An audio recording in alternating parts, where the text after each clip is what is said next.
Bueno, ya que habéis visto, yo he intentado ofrecer como una mirada muy abierta a la idea del catalizador, que incluso se presenta en el plan chat, tiene unas características muy específicas que tienen que ver con el contexto de allí, pero luego he intentado abriros un poco la idea, ¿no?, de qué significa catalizador en otros muchos entornos urbanos. Entonces, Sí, esa idea de iros presentando catalizadores que hemos hecho en otros lugares y que no necesariamente tenían que ser como el que se propuso en Asunción, ¿no? no, así mismo. Y de hecho, si bien nuestro tema inicial era el catalizador como arquitectura, y es lo que nos mostraste al final con un proyecto fantástico y siempre muy ambiental, siempre pensando mucho en el clima, tuvimos un paneo urbano que creo que a Anne, que tenía miedo de quedarse con la gana, también le completó la visión de lo que ustedes producen, ¿verdad? Tiene la palabra Claudio Coronel.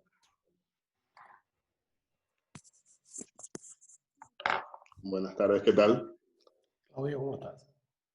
Excelente, excelente. Una consulta para el arquitecto José Luis. Y hace también referencia a lo que preguntó el profesor Molina en el chat. Es sobre el contexto global desde la pandemia. ¿Qué tanto ven ellos, a partir de su experiencia, la necesidad de modificar físicamente el espacio público de la ciudad, o ven más necesario modificar los hábitos sociales temporalmente, atendiendo a todas las medidas sanitarias de esta pandemia? Bueno, digamos que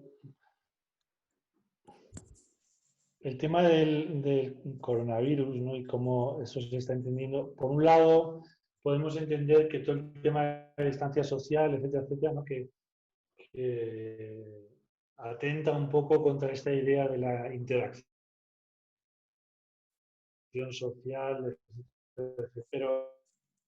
Pero yo creo que en realidad lo que ha ocurrido es que nos hemos dado cuenta de lo mucho que nos necesitamos. Ha sido la mejor, no la mejor, porque ha sido una faena brutal, ¿no? Esta idea de, primero, darnos cuenta de lo mucho que necesitamos las conexiones sociales, ¿no? Yo he vivido en una ciudad, no sé cómo ha sido el confinamiento, yo creo que en Paraguay ha sido mucho más, bueno, obviamente tenéis muchos menos casos. He oído eso ¿no?, ¿cómo lo habéis llamado en Paraguay? El confinamiento inteligente, una cosa que me gustaba mucho, como branding de eso, ¿no? En España fue una especie de tsunami, y el confinamiento ha sido uno de los más duros que ha habido en el mundo. O sea, imaginaros, yo vivía en Boston, pero me tuve que venir a Madrid para organizar bueno, pues el trabajo online de la oficina, y he pasado casi todo el confinamiento durante casi 3 meses en Madrid, y hemos estado durante más de un mes y medio sin tocar la calle. O sea, más que en momentos muy puntuales. Estaba prohibido salir a la calle, estaba prohibido hacer deporte. Hay niños, o sea, la mayor parte de los niños españoles no ha tocado durante más de un mes la calle. O sea, imaginaros lo que supone eso, ¿no? Y bueno, yo creo que nos ha hecho darnos cuenta, bueno, de muchas cosas, también de cómo somos capaces de generar, ¿no?, primero, de una herramienta que nosotros veníamos usando siempre para aumentar esa idea de lo que se contaba de la complejidad urbana, que tiene que ver con todos los métodos digitales, ¿no? Ahora, esta cosa que está ocurriendo aquí ahora con el Zoom, ¿no?, que está ocurriendo en muchos lugares, era algo impensable. Solamente, no sé, en enero, ¿no?, que de repente todo pasase a ser digital, que todo el mundo estuviese en sus casas. Ha sido una manera de descubrir una herramienta que yo creo que no tiene que ser excluyente de lo que veníamos viviendo, sino que es una herramienta para darnos cuenta de que es algo eh, que podemos trabajar con ellos. Son herramientas que nos pueden permitir incluso, ¿no?, como algunos de los experimentos que nosotros estamos haciendo en el espacio urbano, que tienen que ver con usar lo digital para generar más complejidad en lo físico, ¿no? Y eso es una de las enseñanzas que hemos recibido de estas épocas de confinamiento, ¿no?, en la que nos ha forzado el virus. Pero por otro lado, por ejemplo, el caso del proyecto que os he mostrado de Málaga, de repente se ha empezado a publicitar por la propia universidad como un campus coronavirus free, porque de repente tuvimos la idea de empezar a sacar las aulas del espacio público. Entonces, es empezar a pensar que ¿no? Cuando, por ejemplo, los espacios privados, a pesar de que durante un tiempo han sido, digamos, lo que nos ha protegido del virus, pero también ahora, pensando en el espacio público de una manera diferente, es lo que nos puede llevar a volver otra vez a la actividad social. ¿No? Es el espacio en el cual podemos, usando la mascarilla, usando una cierta distancia, precaución, una cierta distancia social, etcétera, eh, mientras esperamos a poder vivir las relaciones sociales de otra manera, pero el espacio público es aquel que nos permite que puedan darse las relaciones sociales con la prudencia que nos exige eh, el asunto del virus. ¿No? Entonces, por ejemplo, nosotros estamos trabajando ahora en distintos lugares, en Buenos Aires, por ejemplo, en el barrio 31, para repensar los espacios públicos para los niños como aulas abiertas, a raíz de esa propuesta que hicimos para el campus de Málaga, ¿no? Empezar a pensar que la ciudad nos puede proporcionar espacios que no nos proporcionan, por ejemplo, los centros académicos. ¿No? Entonces, se abre un mundo de posibilidades que solamente estamos empezando a percibir. Gracias, José Luis. Yo quisiera agregar que esto del virus, que se solucionará con una vacuna, deja costumbres culturales que ya no van a retroceder, ¿verdad? Y creo que como nunca está vigente aquello que la arquitectura tiene que expandirse y contraerse.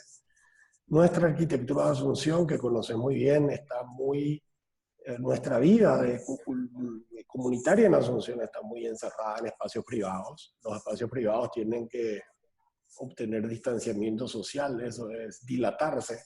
Para dilatarse lo que tenemos a mano es la vereda de enfrente. Y esa reconquista de la calle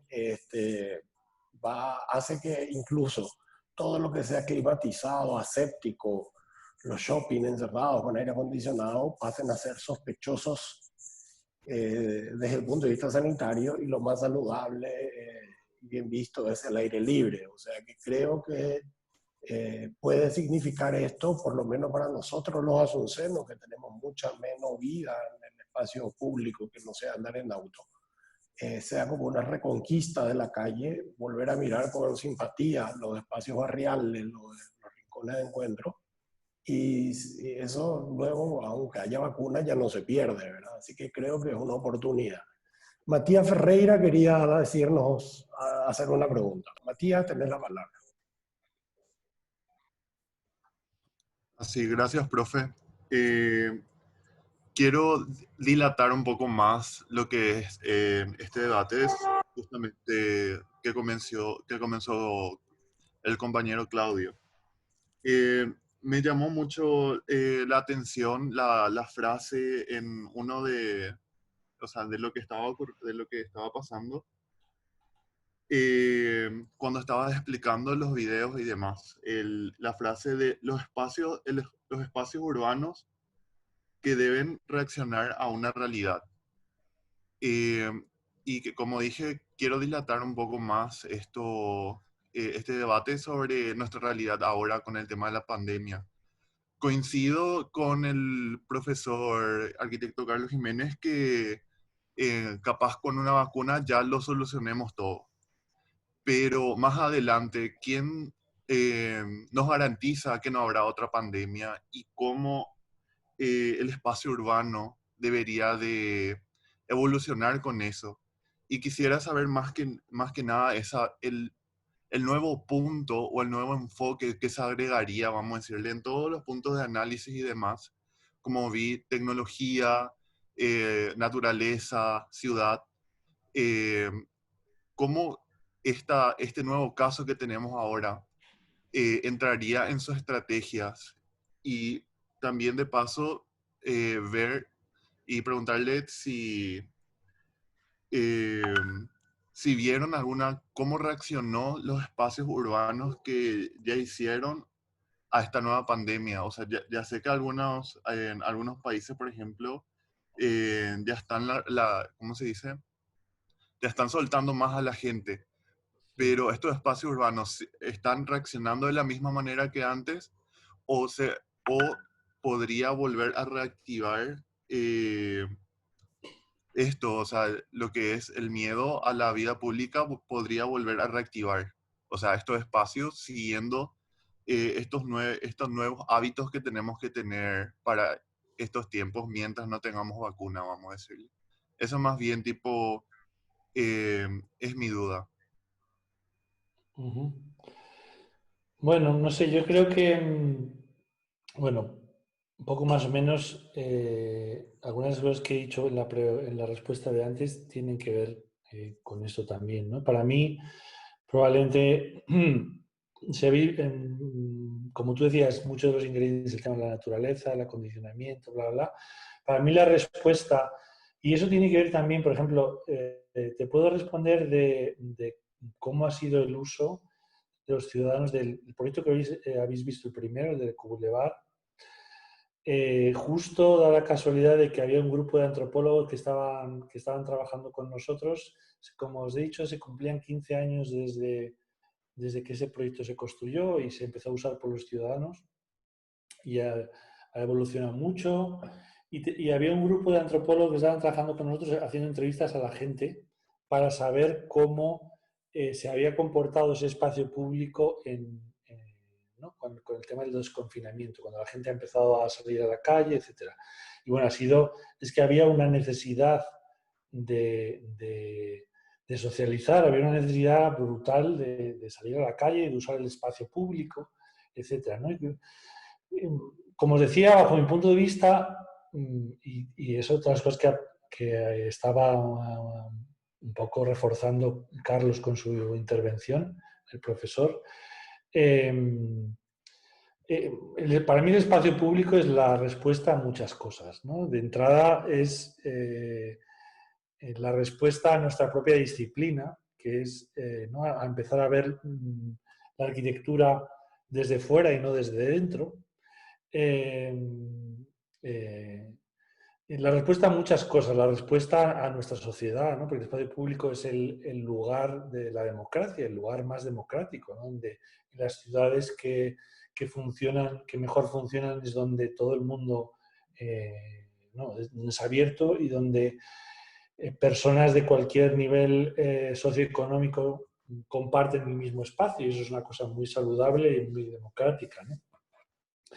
Entonces, para mí la respuesta no es diferente en esta misma situación y de hecho yo creo que ya lo he respondido antes, ¿no? El espacio público y las zonas comunes se convierten en esos espacios en donde probablemente mucho más seguros que los espacios interiores, ¿no? Entonces, son espacios donde podemos tener y donde probablemente, como vamos a necesitar de expandir lo que ocurre dentro de los edificios,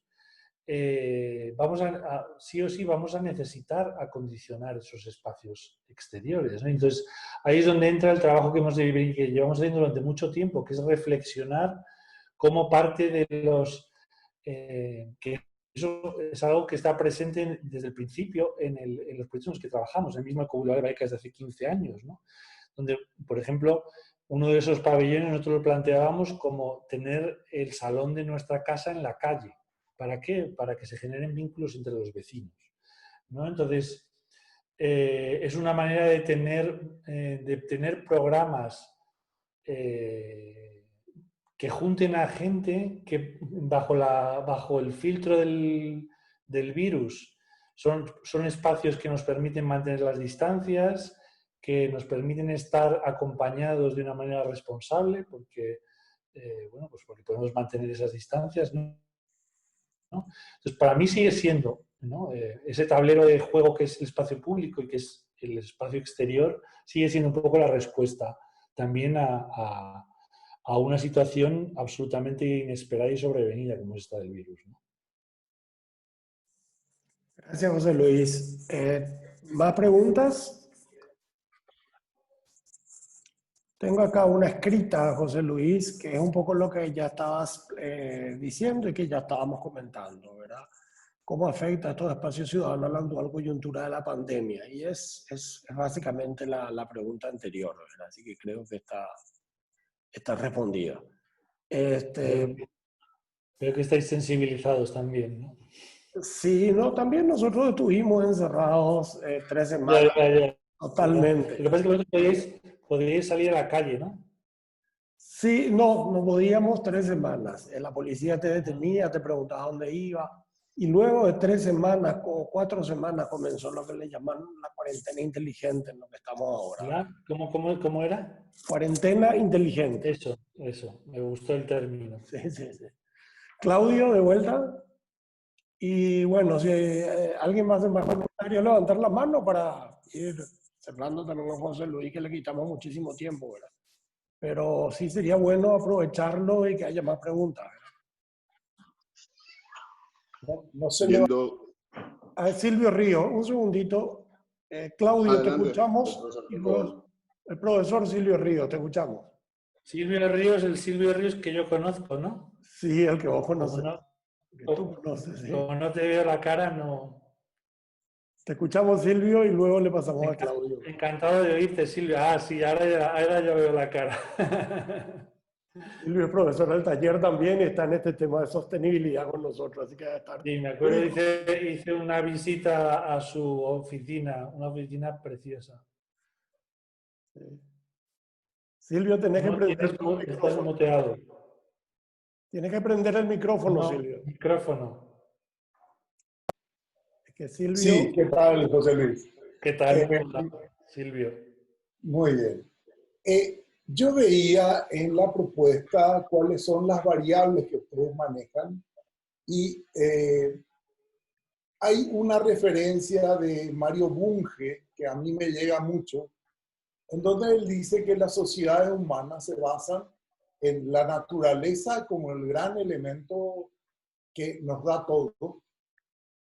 Luego hay un ser humano con su cultura, con su interacción social, y hay una economía, que en Europa justamente ustedes están peleando por la economía circular, con una visión de sostenibilidad, ¿verdad? Ahí se agregan ahora, por lo que yo veo del trabajo de ustedes, varios elementos muy interesantes, porque, por ejemplo, a la cultura local, la interacción social, ustedes la llaman y utilizan la comunicación como el elemento vector. Y ahí esa figura, yo conocí esa figura de, lo llamas edificios, discúlpenme, pero no recuerdo el nombre ahora, pero cuando tú, por ejemplo, los petroleros utilizan esa figura, ¿cómo le llamas a los sitios estos particulares que utilizas para unir a la gente y acercar? Catalizadores. Catalizadores, ¿verdad? Y un catalizador es eso. Yo tengo 2 productos, aceite y agua, que yo no los puedo unir y encuentro un catalizador que me permite que esa unión se produzca. Y me parece muy buena la figura porque justamente logra hacer interactuar partes que a veces están actuando por su propio lado. Digamos el caso de la economía. Y ahí te quería introducir ese aspecto de la economía porque estás con algún pie en los Estados Unidos que es lo material por sobre todo y el punto de vista de los noruegos que teniendo petróleo no lo usan porque están queriendo potenciar el aspecto eléctrico. Y España, que tuvo un parate en todo lo que era energía renovable y que ahora entiendo que está retomando.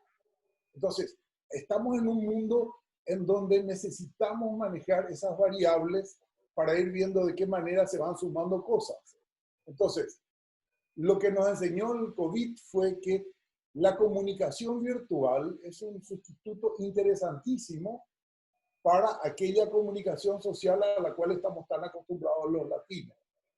Entonces, los espacios urbanos y los espacios públicos de los cuales hablamos, hoy en día ustedes empiezan a utilizar el elemento comunicación virtual y otras formas para generar lo que llaman gestión social de conocimiento, por ejemplo, ¿verdad?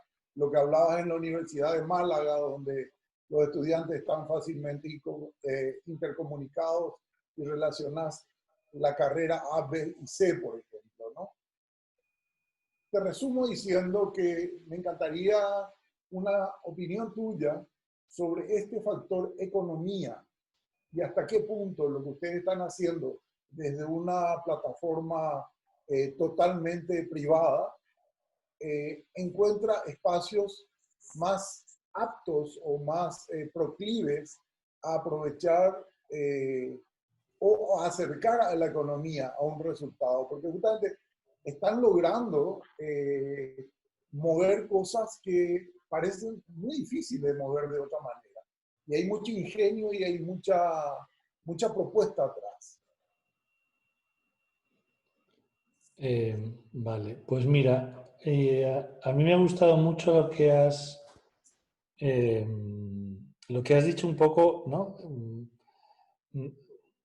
De esa suma de cosas, ¿no? Que está muy presente. Yo he dicho 30.000 veces la complejidad urbana, etcétera, porque nosotros entendemos que los lugares urbanos más saludables son aquellos que logran superponer la mayor número de cosas en un mismo espacio físico, ¿no? Entonces, los entornos urbanos que mejor funcionan son aquellos que logramos combinar distintos niveles socioeconómicos, niveles de economías diferentes, la formal, la informal, combinar cosas cuantas más mejor en un mismo espacio, no en un mismo espacio físico. Y eso tiene que ver con otras cosas que has dicho. Y es de nuevo, pongo el énfasis en lo digital, pero también como espacio público. O sea, antes estaba diciendo que para mí la solución es el espacio público, pero, y es porque también nosotros vemos en lo digital, para nosotros llevamos años trabajando en el mundo digital como una capa superpuesta sobre el físico, una capa de espacio público que interactúa y que nosotros podemos hacer que interactúe, ¿no? Con esos interfaces que todos tenemos en nuestros bolsillos. Y si trabajamos con ello, y eso es una herramienta ¿no? que normalmente los arquitectos no estamos acostumbrados a pensar que tienen que formar parte de nuestras herramientas, porque parece que nosotros estamos mucho más enfocados a trabajar con cosas físicas que se pueden tocar, que se pueden ver, ¿no? Pero en el siglo XXI de repente tenemos que empezar a pensar que herramientas como el mundo digital tienen que empezar a formar parte de nuestros procesos y de nuestras propias herramientas. Y en este caso es esa idea de superponer otra capa más, que tiene que ver con generar entender el mundo digital como un espacio público, ¿no? Ahora estamos en esta sesión de Zoom, que es una plaza abierta. Hemos tenido hasta un espontáneo que ha salido y ha hecho lo que ha querido, etcétera, etcétera, ¿no? Ha habido que controlarle, nos hemos tenido que ir a un lugar un poco con un grado de privacidad mayor, pero... Y luego, bueno, un poco también hablando sobre lo que dices del tema de la economía, ¿no? También es una cosa que hemos ido aprendiendo en el proceso de complejidad, ¿no? Y ese es otro de los elementos que nos preocupan, ¿no? Lo social, la naturaleza. Tú has hablado de varios ingredientes que están presentes en nuestros proyectos. Y la economía, digamos que cada vez más. O sea, no podemos entender el espacio público o pensar pensar digamos, en transformaciones físicas de la ciudad sin pensar qué tipos de actividades sociales van a generar y qué desencadenantes económicos esas transformaciones sociales y físicas. O sea, al final, ¿no? Esa idea de que todo está intercomunicado y que nosotros cuando tocamos un determinado parte de esa cosa que está formada por un amasijo ¿no? Jane Jacobs lo llamaba esa danza que ocurre en el espacio público, en las aceras de las ciudades, ¿no? Y que tenemos que ser muy conscientes que si nosotros solamente tocamos una capa de lo físico, ¿no? Si pensamos que somos unos arquitectos que solamente tenemos que trabajar con algo que tiene que ver, no sé, con poner ladrillos o con poner... Pero de alguna manera, a pesar de que solo estemos enfocados en esa capa, tenemos que ser capaces de que nuestro trabajo desencadena situaciones mucho más amplias. ¿no? Que pueden afectar a lo social, que pueden afectar positiva o negativamente a lo económico, etc., ¿no? Entonces tenemos que ver ese mundo, esa maraña de cosas relacionadas entre sí en una especie de caos organizado espontáneo que es la ciudad, ¿no? Y a nosotros nos gusta ver, y por eso una buena parte de nuestro trabajo es no en desentrañar eso, sino en incluso tirarle más cosas, en ser capaces de generar procesos que sean capaces de trabajar con muchas más cosas todavía. Muy bueno, muy bueno. Muchas gracias, Silvio. Tiene la palabra Claudio de vuelta. Luego le voy a pedir a Anne que haga una visión desde el urbanismo y yo voy a cerrar con una visión desde la arquitectura, si no hay más pedidos de palabra más allá de Claudio. Ahora Claudio tiene la palabra. Claudio, tenés que prender el micrófono. Ya lo hice, ya lo hice. Yendo de vuelta al principio de la exposición, cuando hablaban de mirar a los jóvenes para traerlos hacia el centro histórico como para rehabilitar los centros históricos deshabitados en distintos países. Esto no se estaría contraponiendo a la postura de la gentrificación que planteó el arquitecto Jiménez cuando que se habla de diversificar culturalmente, estar solamente enfocándose en una sola franja etaria poblacional no sería también dejar de ver a otros tipos de composiciones sociales para que puedan rehabilitar el centro, o sea, para que se genere esa diversidad en la habitación y en los intercambios culturales. Gracias, Claudio.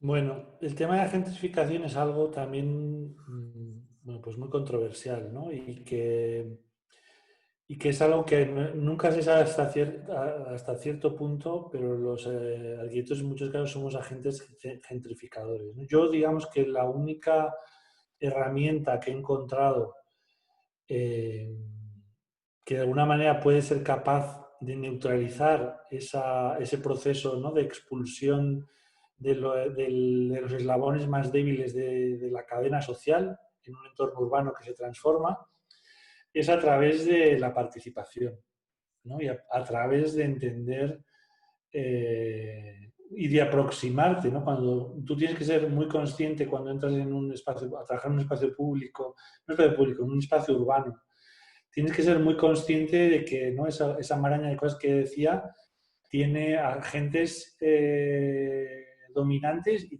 agentes, quiero decir, dominados, pero agentes, elementos débiles que muchas veces no son muy visibles. Y por eso es muy importante, una de las cosas que decía yo al principio, nosotros siempre intentamos hacer, al mismo tiempo que llevamos procesos de registro, de mapeo, de lo físico, es muy importante hacer mapeos de lo social, para ser capaces de identificar ese ecosistema de lo social que está interactuando, ¿no? Hay muchas cosas en cualquier ciudad que, o sea, cada uno de nosotros nos movemos en una capa determinada. Y ahí, o sea, a pesar de que estamos interactuando en el mismo espacio físico, muchas veces no, digamos, tocamos más que a otra gente que está en nuestras mismas capas, ¿no? Entonces, cuando uno como profesional de lo urbano, de las transformaciones urbanas, tiene que ser muy consciente de que tú no puedes enfrentarte exclusivamente con tu propia visión, porque si no lo que ocurre es que en muchos casos se generan entornos urbanos excluyentes, ¿no? Porque en muchos casos los agentes transformadores somos, digamos, en un porcentaje muy alto hombres, en una determinada franja de edad, con un nivel socioeconómico determinado, etcétera, etcétera, y eso nos hace que no pensemos en muchas situaciones, ¿no? Entonces yo me he encontrado, por ejemplo, en procesos participativos en los cuales de repente tengo que pensar como si fuera una mujer. ¿Qué es lo que ocurre? ¿Qué tipo de situaciones les preocupan a las mujeres en el espacio público? Que yo no soy capaz de ver, pero es ponerte las gafas y ponerte los filtros de otras personas, de otros grupos sociales. Por ejemplo, me acuerdo en el caso de Noruega, en un momento determinado. Por eso es muy importante los procesos de una duración suficiente como para ser capaces de generar interacciones con muchos tipos de personas diferentes. Estaba diciendo antes que en el caso de Noruega, por ejemplo, de repente, un día vinieron la Asociación de Ciegos, porque querían trabajar con nosotros el tema de la accesibilidad universal.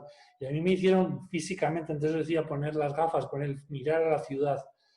Y ellos, la única manera que tenían de que yo entendiese cómo ellos percibían la ciudad era ponerme unas gafas donde prácticamente no veía nada, más que un pequeño hilito. Y me hicieron salir a la calle y caminar por la calle para saber cómo ellos perciben la ciudad y el espacio público, ¿no? Porque les preocupaba que yo, que era una persona que tengo mi visión sana, no fuese capaz de diseñar un espacio que también estuviese respondiendo a sus necesidades, ¿no? Y cuanto más necesidades es capaz de responder una transformación urbana, un diseño, mucho más completo es bajo mi punto de vista, ¿no? Entonces,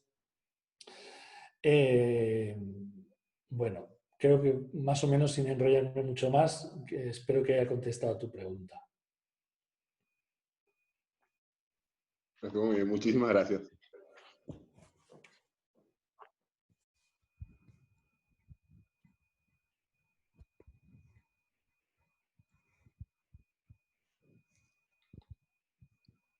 Disculpen, gracias José Luis. Anne, comentarios finales que puedas tener, por favor.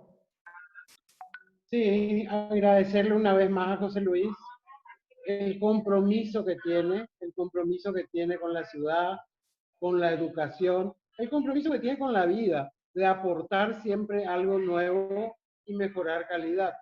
Entonces, es notable la sencillez, porque justamente es la sencillez de los grandes y de los que aportan para crecer. Gracias, José Luis, mil veces gracias y estemos en contacto siempre. Muchas gracias. Además, me ha encantado refrescar mi biblioteca de acentos paraguayos. Siempre está. La he hecho de menos, ¿eh? Y también las palabras en guaraní. Ah.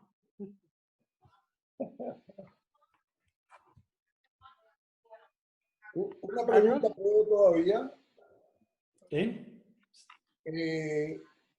Yo participé en alguna medida en lo que se hizo acá en el Plan CHA, pero me encantaría saber cuál fue tu impresión de la interacción más larga en Encarnación, porque ahí el encarnaceno no es el azuceno, hay mucha influencia. De hecho, yo no podía decir nada del Plan CHA. No querían saber nada de la capital, no querían que le pusiese de ejemplo lo que habíamos hecho en Asunción.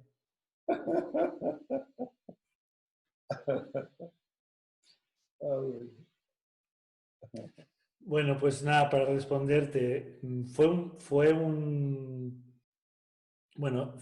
periodo muy intenso, donde además hubo un miembro de nuestro equipo, un arquitecto español de nuestro equipo que creo que conociste tú, Jorge, que también participó en el Plan CHA, pero que él estuvo durante más de medio año viviendo en Encarnación.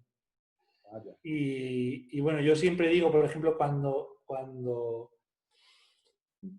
digamos, tanto el Plan CHA, bueno, también Asunción es algo que se ha quedado. Yo siempre digo que me encantan digamos, los procesos profesionales que se convierten también en procesos personales, ¿no? Entonces, muchas de las cosas que ocurrieron en Paraguay no son solamente profesionales, sino que bueno, hicimos un montón de amigos, seguimos en contacto, o sea, yo tengo grupos de WhatsApp con estudiantes de Asunción y estudiantes de Encarnación que siguen activos, con 200 estudiantes, que siguen activos, siguen contando cosas de su ciudad y sigo recibiendo noticias y memes y de todo de Paraguay, o sea que sigo muy vinculado. Y fue un proceso, tanto el de Asunción, pero más todavía el de Encarnación, porque fue durante más tiempo. Y hicimos tuvimos más tiempo también para aproximarnos mucho más, por ejemplo, la periferia. Diseñamos un proceso en el cual, digamos que si la gente no podía acercarse al centro donde estábamos nosotros trabajando, nosotros nos acercábamos a las periferias. Entonces fuimos por todos los barrios. Bueno, fue un proceso realmente intenso también porque era necesario, porque era una ciudad que había sufrido un trauma muy gordo, ¿no? O sea, que desapareciese una parte de la ciudad y emergiese otra ciudad de oportunidades, de repente todas zonas recuperadas, etcétera. Fue un trauma tremendo, miles de personas desplazadas, economías que habían desaparecido, ¿no? Porque hay un montón de gente que vivía en el centro, que tenía su economía y que de repente son desplazados a otro lugar y pierden no solamente sus vínculos sociales, sino también su propio sustento económico, ¿no? Entonces, era una ciudad que había pasado por un trauma y que necesitaba también un proceso, yo creo que abierto de libremente expresarse también, ¿no? Y expresar los miedos, expresar los deseos, expresar muchas cosas. Y bueno, acompañar ese proceso también fue muy intenso y también gratificante, ¿no? Me acuerdo, era tal la intensidad también de participación que mi compañero Jorge, como os dije, estaba viviendo allí, no tenía vida privada. Le llamaban de todos los medios de comunicación, le conocía a todo el mundo, entonces de repente tenía un rato que tenía que ir al supermercado a comprar una botella de leche y de repente entre las estanterías del supermercado, señor arquitecto, yo le quiero decir tal y cual en mi barrio, y el pobre hombre no tenía vida privada. Qué fantástico. No, pero qué interesante, José Luis, es cuando uno está fuera de un sitio, entonces tiene los sentidos mucho más aguzados y puede ver una cantidad de cosas que si yo fuera encarnaceno a lo mejor no lo vería. Que es un poco lo que nos pasa a nosotros los asuncenos también. Hace poco fue esta experiencia de la Bienal y yo entendí de que esa Bienal también tuvo una serie de virtudes, como despertar nexos, posibilidades, potencialidades que nosotros, si no hubiera sido por ese evento, no las íbamos a ver. Y yo creo que todo eso siempre es un tremendo aporte, ¿no? Bueno, y no penséis que todo fue un camino de rosas, también hubo sus conflictos. Porque yo siempre digo, el conflicto, eso es una cosa que le he tomado a un geógrafo urbano, David Harvey. Si no lo conocéis, os aconsejo. Tiene un libro maravilloso que es, bueno, es un poco uno de los que acuñan más veces el término de justicia social, ¿no? Y la ciudad de la justicia social. Tiene un libro que es La ciudad de la justicia social, bueno, varios libros maravillosos, pero él habla también del conflicto, ¿no? Todos los procesos participativos tienen que tener una parte de conflicto. Yo también eso es algo que viví. A nosotros en Encarnación, en algunas asambleas donde contábamos cosas del plan y tal, nos acusaron españoles, colonizadores, de nuevo. Tal.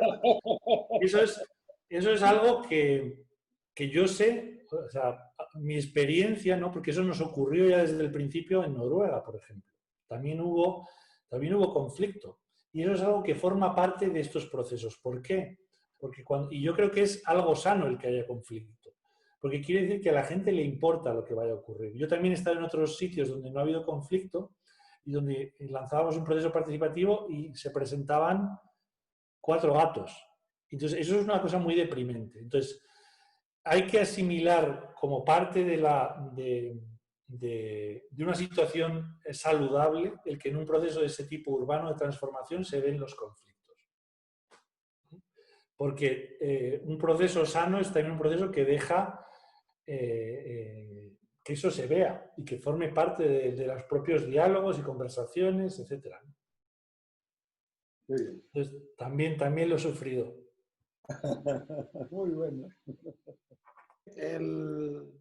Quería dejar a los alumnos algunos grandes temas de todo lo que has expuesto y lanzarte 2 o 3 preguntas mientras los expongo, ¿verdad? Primero, ecosistema urbano parte de una convicción muy fuerte, y una convicción transversal a todos los territorios y de ahí que están trabajando en todo el mundo, que es ir llevando adelante los procesos de arquitectura y de ciudad como un todo que se integra, que lo uno va con lo otro, y que tiene como elemento fuerte la transversalidad de la sostenibilidad y de la calidad ambiental. Pero también tiene como elemento fuerte la participación social y la construcción de los escenarios de convivencia desde la sociedad misma, en procesos participativos muy ordenados, muy disciplinados, porque lo acotan en tiempo, en plazo, etcétera, pero la gente participa, lo hemos vivido nosotros. Y ahí venía un primer concepto que por ahí, José Luis, podés, por no desarrollarlo más, que expresadas, que están llevando ustedes adelante una visión contraria a la visión de los arquitectos ortodoxos que se centran en el diseño como formas en un papel. Bueno, yo no diría contraria, eso es lo que me dicen ellos. Ah, bueno, eso es lo que te dicen ellos. Complementaria, ampliada. Sí, una visión complementaria a la visión del diseño en el papel, aunque los arquitectos ortodoxos te acusen de que sea una visión contraria.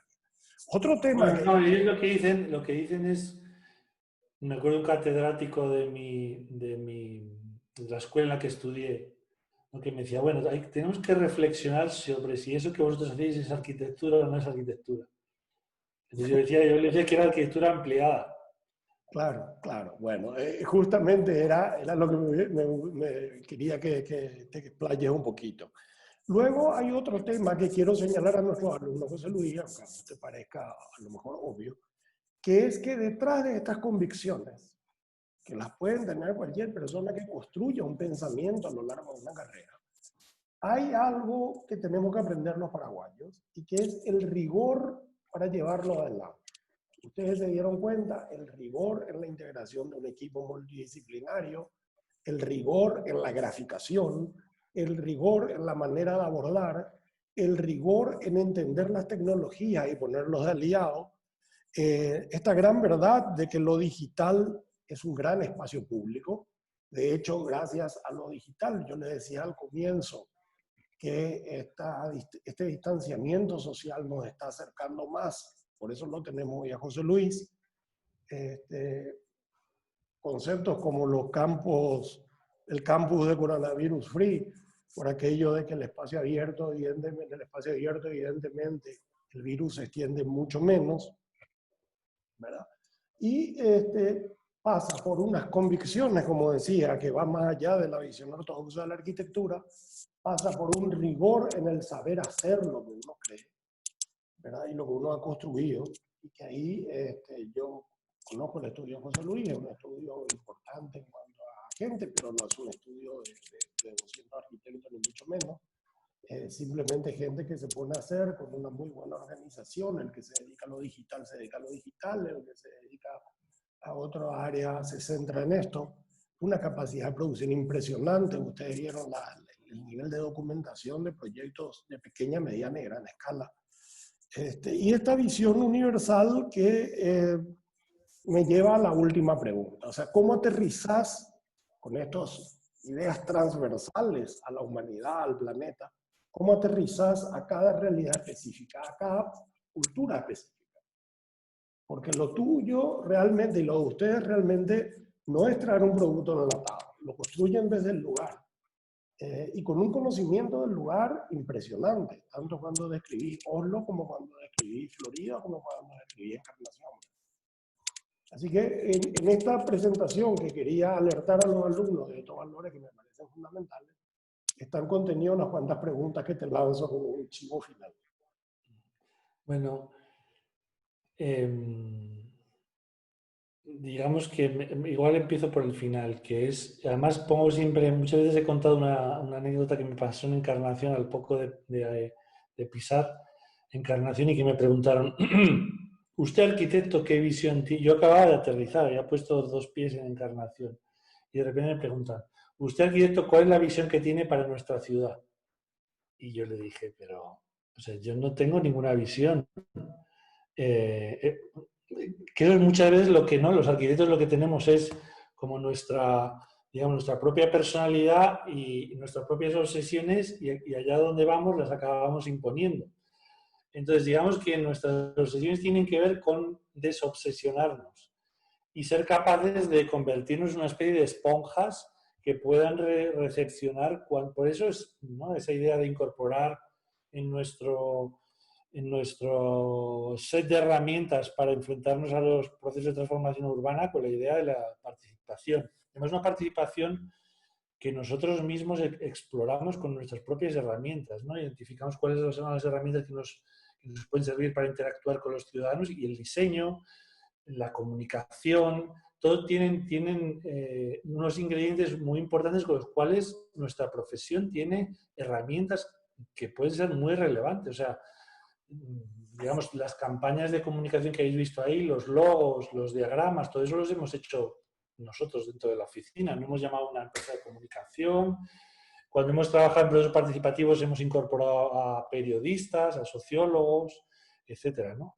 Entonces, siempre, digamos que para mí lo más importante es ser capaz de, durante un tiempo, no ser más que una especie de esponja, una super esponja que lo que hace es tener muchas conversaciones, identificar desprejuiciadamente, si eso es posible, a la mayor número de gente, tener conversaciones con ellos, y además muchas veces hemos hecho la prueba, de, por ejemplo, en el caso del proyecto en Noruega, para que viesen cómo nosotros mismos nos transformamos, como para dejar registro de cómo nosotros mismos nos transformábamos nuestras propias ideas, planteamos un proyecto cuando no habíamos empezado el proceso de participación, hicimos un anteproyecto para decir, esto es lo que nosotros pensamos ahora. Y después de todo el proceso, durante más de 6 meses, interactuando con la gente, etcétera, etcétera, hicimos otro proyecto para mostrar qué es lo que nosotros pensábamos, para, de una manera transparente, mostrar cómo nosotros mismos, por la experiencia, nos habíamos transformado. Y cómo habíamos, de alguna manera, ser capaces de demostrar cómo todo eso había, y luego también situándonos en un lugar central de los procesos participativos. Para mí es una situación de una responsabilidad muy alta, ¿no? Porque tú directamente respondes ante mucha gente que ha participado en todos esos talleres, en las reuniones, en las conversaciones, etcétera, ¿no? Y entonces tú te sientes responsable también de ser capaz de explicar cómo todas esas cosas de alguna manera están presentes en el producto final que tú propones para la transformación de esos lugares, ¿no? No sé si he respondido a todo. Clarísimo, José Luis. Para terminar te digo que aquí nos escribe Amanda Cañiza, estarás viendo. ¿El qué? No te digo. Para terminar te digo que aquí nos escribe Amanda Cañiza. Ella nos escribe que te describe como una celebridad y que te recuerda bien porque ella es encarnacena. Así que tenemos encarnacenos en el grupo. Estupendo, Amanda, gracias.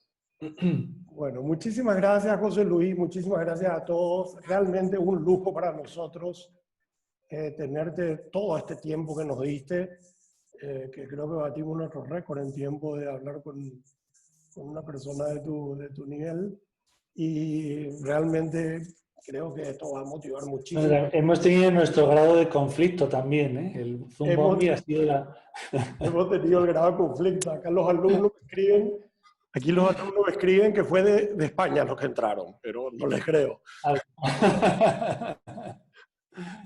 Pero sí, y te agradezco también por la paciencia ante ese conflicto, tener que conectarte de nuevo, de vuelta, haber hablado el fin de semana para prepararlo. Como te digo, estoy acostumbrado a los conflictos. O sea. Sí, lo terminaba con eso. Realmente un verdadero honor para nosotros, José Luis. Así que bueno, un fuerte abrazo desde Asunción y seguimos en contacto. Venga, y nos vemos pronto por allá.